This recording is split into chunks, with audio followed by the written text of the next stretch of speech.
एक बार एक बहुत ही दुखी व्यक्ति एक महात्मा के पास आकर कहता है, मैं अपने जीवन से बहुत दुखी हूं। मैं अपनी बीवी, बच्चों और अपने परिवार को भी खुश नहीं रख सकता। मैं अपने लिए भी कुछ नहीं कर पा रहा। कभी कभी तो मुझे अपनी जिंदगी को खत्म कर देने के भी ख्याल आते हैं। आप इतनी साधनाएं करते हैं, इतनी तपस्या करते हैं। क्या आप मुझे कोई ऐसा मार्ग बता सकते हैं जिससे मैं अपने बुरे वक्त से बाहर आ सकूं? मेरा बहुत बुरा समय चल रहा है। 2 वक्त की रोटी का इंतजाम करना भी मेरे लिए बहुत मुश्किल हो गया है। अब आप ही बताइए कि ऐसे वक्त में मैं जिंदा रहूं तो कैसे रहूं? कैसे अपने परिवार को खुश रहूं? कृपया करके कोई साधारण सा तरीका बताने की अनुकंपा करें ताकि मैं आसानी से समझ सकूं, क्योंकि मैं बहुत पढ़ा लिखा नहीं हूं।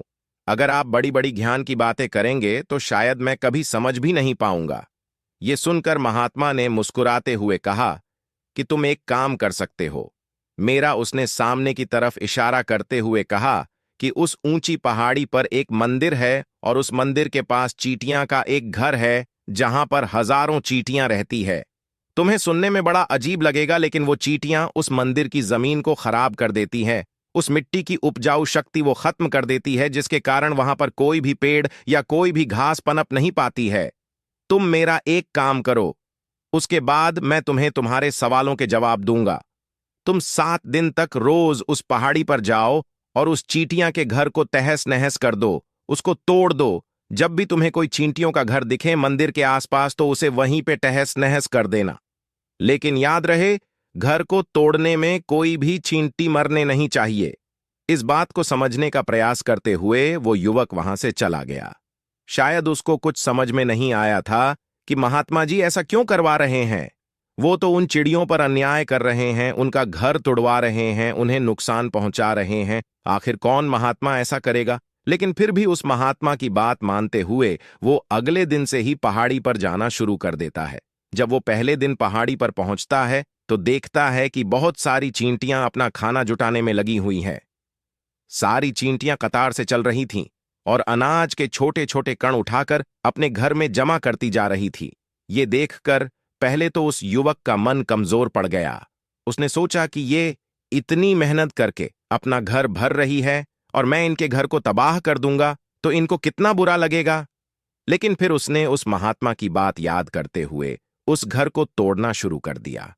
जल्द ही चींटियों में हाहाकार मच गया। वो इधर उधर दौड़ने लगी।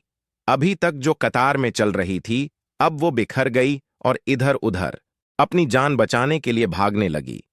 थोड़ी देर में घर टूट गया और सारी चींटियां इधर उधर छुपने के लिए भाग चुकी थीं। ये करने के बाद वो युवक दुखी मन से वापस अपने घर पर लौट आया। उसका मन परेशान था, दुखी था, पश्चाताप से भरा हुआ था।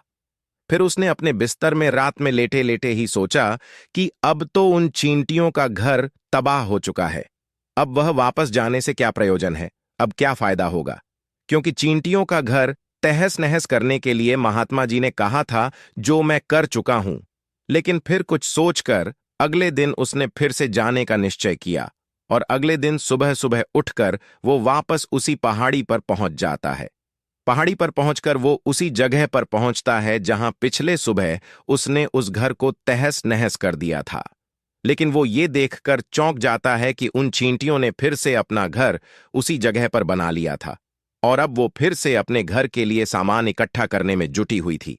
उस आदमी को देखकर लगा कि ये चींटियां कितनी मूर्ख हैं। इनको पता है कि कल ही इनका घर इसी जगह पर तबाह किया गया है और उसी जगह पर उन्होंने अपना नया घर भी बना लिया। और ये सोचकर वो आदमी हंसने को हुआ। लेकिन फिर से महात्मा की बात याद करते हुए उसने उन चींटियों का घर फिर से तबाह करना शुरू कर दिया। फिर से उन चींटियों में हलचल मच गई और थोड़ी देर में वो चींटियां इधर उधर अपनी जान बचाने के लिए भागने लगी। कुछ ही देर में उनका घर फिर से नष्ट हो गया और वो युवक थोड़ा संतोष के भाव से कि इस बार तो मैंने अच्छी तरह से उस घर को तबाह कर दिया है। अब तो वो चिड़िया यहां पर अपना घर बना ही नहीं पाएगी। इसीलिए जाने से पहले उसने उस घर पर ठंडा पानी भी डाल दिया ताकि चींटियां वहां पर अपना घर न बना सके। और इस तरह अपना कर्म पूरा करके वो युवक फिर से अपने घर लौट आया। आज रात में सोते वक्त फिर से वो इंसान यही सोच रहा था कि क्या महात्मा ये सही काम करवा रहे हैं? क्या किसी का घर तबाह करना किसी सिद्ध पुरुष को शोभा देता है? क्या हो अगर वो महात्मा सिद्ध पुरुष हो ही ना? क्या होगा अगर वो मुझे बेवकूफ बना रहे हों? लेकिन फिर उसने निश्चय किया कि मैं अपने काम को पहले पूरा कर लेता हूं, उसके बाद ही पता चलेगा कि महात्मा मुझसे ऐसा क्यों करवा रहे थे। और यही सोचकर वो रात में सो जाता है। अगले दिन सुबह उठकर वो फिर से उसी पहाड़ी की ओर निकल जाता है। पहाड़ी पर पहुंचकर वो उसी जगह पर पहुंचता है जहां पर उसने उनके घर को तबाह कर दिया था, और वो ये देखकर खुश हो जाता है कि वहां पर कोई भी घर नहीं था। सारी चींटियां वहां से भाग चुकी थीं। अब उसने सोचा कि अब मेरा रोज रोज आने का क्या प्रयोजन, क्योंकि चींटियां तो अपना घर बदल चुकी हैं और महात्मा जी ने मुझे 7वें दिन आने के लिए कहा था। लेकिन आज तो तीसरा ही दिन है, अब बाकी 4 दिन वापस आने का क्या प्रयोजन। और यही सोचकर उसने निश्चय किया कि यहां से वो सीधा उसी महात्मा के पास जाएगा और उनको ये सारी खबर बता देगा।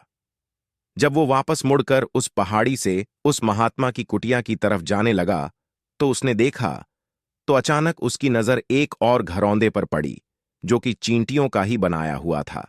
मतलब कि वो घरौंदा चींटियों ने ही बनाया था और अब वो चींटियां नए घर में वास कर चुकी थीं।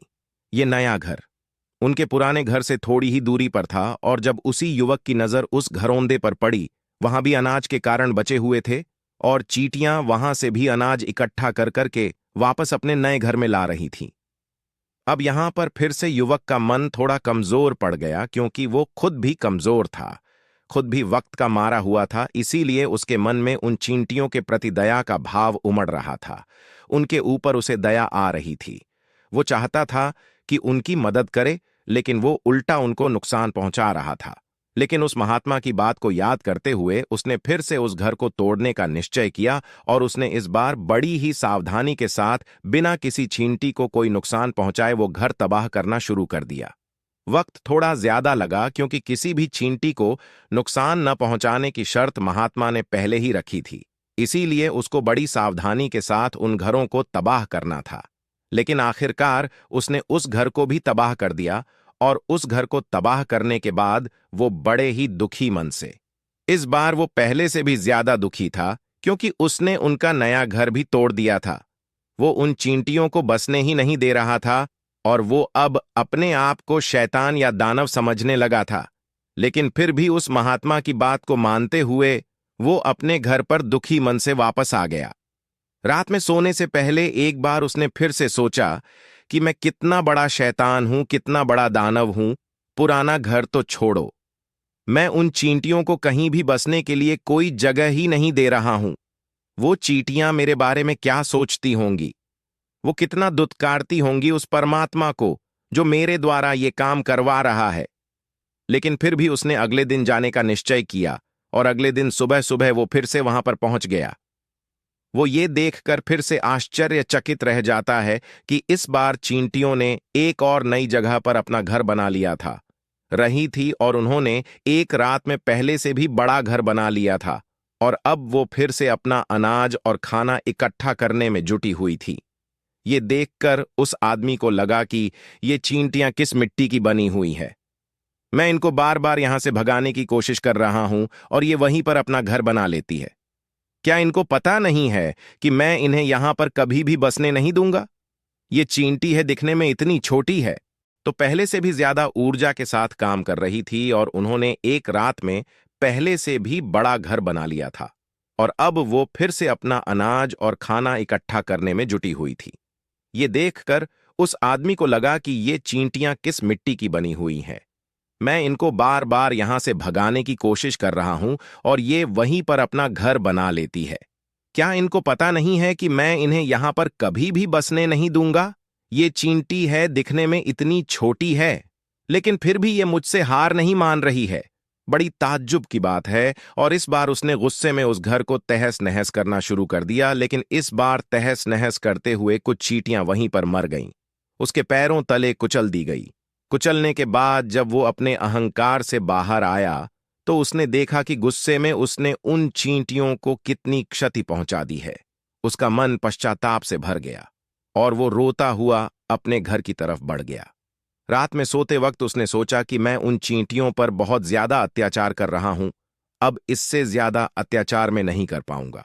और यही सोचकर वो अगले दिन उन चींटियों के लिए अपने घर से थोड़ा आटा लेकर उसी पहाड़ी पर पहुंच जाता है। आज उसके मन में उन चींटियों के प्रति श्रद्धा का भाव था, दया का भाव था।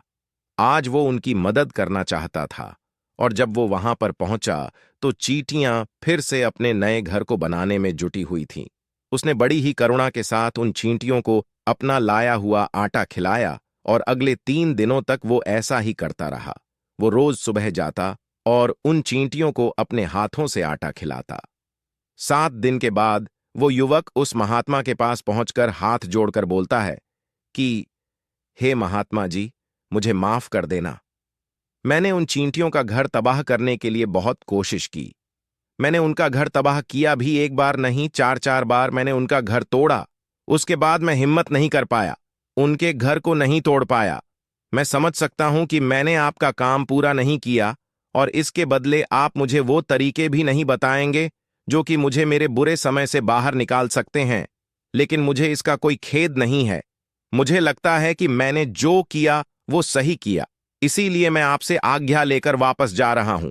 कृपया मुझे वापस अपने घर जाने की आज्ञा दीजिए। ये सुनकर महात्मा ने मुस्कुराते हुए कहा कि अरे बेटा, कहाँ चल दिए, रुको तो सही, जलपान तो कर लो, थोड़ी देर ठहर जाओ, उसके बाद चले जाना। और ये कहकर वो महात्मा उस युवक के लिए पानी लेकर आते हैं। पानी पिलाने के बाद महात्मा उस युवक से पूछते हैं कि तुम मुझे ये बताओ कि आखिर तुम उन चींटियों का घर तबाह क्यों नहीं कर सके। वो चींटियां तो छोटी छोटी हैं और तुम इतने विशालकाय हो, फिर भी तुम उन छोटी छोटी चींटियों का घर तबाह नहीं कर पाए। कहाँ है तुम्हारी शक्ति, तुम्हारा बाहुबल। इसका जवाब देते हुए उस युवक ने कहा कि हे महात्मा, मैंने उन चींटियों का घर तबाह कर दिया था, बार बार किया था। एक बार तो अपने गुस्से में उन चींटियों को भी मैंने हानि पहुंचा दी थी, लेकिन जिस दिन मैंने उनको हानि पहुंचाई, उसी दिन मेरे को लगा कि मैं इनको क्यों हानि पहुंचा रहा हूं, क्यों इनको इतनी तकलीफ दे रहा हूं। और उसी दिन से मैंने उनको क्षति पहुंचाने की बजाय, नुकसान पहुंचाने की बजाय उनकी सहायता करनी शुरू कर दी। ये सुनकर उस महात्मा ने कहा कि यही तो सीखने की बात है। एक छोटी सी चींटी हमें जीवन का संदेश दे जाती है। मैंने तुम्हें उन चींटियों का घर तबाह करने के लिए नहीं भेजा था। मैंने तुम्हें भेजा था ताकि तुम उन चींटियों से कुछ सीख ले सको। तुम्हें क्या सीख मिली उन चींटियों से, क्या मुझे बता सकते हो? यह सुनकर उस युवक ने पूरी कहानी बयां कर दी। पूरी कहानी सुनने के बाद महात्मा ने मुस्कुराते हुए कहा कि बेटा, पहली सीख जो इन चींटियों से लेने की थी वो ये थी कि तुमने कितनी ही बार उनके घर को तोड़ने की कोशिश की, कितनी ही बार प्रयास किया कि उनका घर तबाह हो जाए, लेकिन वो हर बार अपना नया घर बना लेती थी। उन्होंने कभी भी हार नहीं मानी। अगर वो हार मान लेती तो वो चींटियां तुम्हें वहां पर नहीं मिलती। जीवन कार्यशीलता का नाम है, कर्मशीलता का नाम है। लेकिन हम मनुष्य 1-2 बार हार मिलने पर ही टूट जाते हैं, हताश हो जाते हैं और फिर जीवन में प्रयास ही नहीं करते। और कुछ लोग तो अपनी जिंदगी को खत्म करने पर उतारू हो जाते हैं। लेकिन जानवरों में तुमने एक बात देखी होगी कि वो अपना जीवन खुद से, स्वयं से कभी खत्म कर ही नहीं सकते हैं। तुमने कभी नहीं सुना होगा कि किसी जानवर ने आत्महत्या कर ली, चाहे वो जानवर कितना ही भूखा क्यों ना हो, कितना ही दुखी क्यों ना हो, लेकिन वह अपने जीवन के लिए हमेशा संघर्ष करता रहता है। लेकिन वहीं पर दूसरी तरफ हम मनुष्य 1-2 बार हताश होने पर ही अपना जीवन खत्म कर लेते हैं। जीवन तो कर्मशीलता है, कर्म करने का नाम है जीवन, और मृत्यु आखिरी विश्राम है, परम विश्राम है। इसीलिए मृत्यु से पहले कर्म करना कभी मत छोड़ना, क्योंकि मृत्यु के बाद तो तुम परम विश्राम में चले ही जाओगे। तो उससे पहले कर्म करना क्यों छोड़ रहे हो, क्यों हताश हो रहे हो? अगर तुम्हारा एक घर टूट गया है तो दूसरा घर बनाने का प्रयास करो, कोशिश करो, और कोशिश करने वालों की कभी हार नहीं होती। ये तुम उन चींटियों से देख चुके हो। देखने में तुमसे कितनी छोटी है वो चींटियां, और तुम इतने बड़े हो, लेकिन उनका मन तुम्हारे मन से इतना बड़ा है। वो सिर्फ विचार है और वही विचार हमारे मन को दुखी कर देते हैं और इसीलिए हम प्रयास करना भी छोड़ देते हैं। लेकिन तुम खुद सोचो कि बार बार प्रकृति हमें क्षति पहुंचाएगी, नुकसान पहुंचाएगी, लेकिन कब तक पहुंचाएगी? अगर हम बार बार फिर से उठ के फिर से नया प्रयास करते रहेंगे तो प्रकृति भी हमारे सामने घुटने टेक देगी और वो भी एक दिन हमारे ऊपर दयावान हो जाएगी, कृपालु हो जाएगी और वो हमें सब कुछ देने लगेगी जिसकी हमने कभी कामना की थी। तुमने खुद देखा कि तुम उन चींटियों को तबाह करने के लिए पहुंचे थे, लेकिन बाद में तुम ही उन चिड़ियों को अनाज और आटा देने लगे। तुम ही उन पर कृपालु हो गए क्यों हुए? क्योंकि तुमने देखा कि वो चींटियां हार ही नहीं मान रही हैं। इसी तरह अगर तुम भी अपने जीवन में कभी हार नहीं मानोगे तो एक ना एक दिन ये प्रकृति तुम्हें वो सब कुछ देगी जो तुम अपने जीवन में पाना चाहते थे। इसीलिए दो सीख याद रखना, कर्मशीलता कार्य करते जाना, और दूसरा कि एक ना एक दिन प्रकृति तुम्हारी उस कर्म का परिणाम तुम्हें जरूर देगी।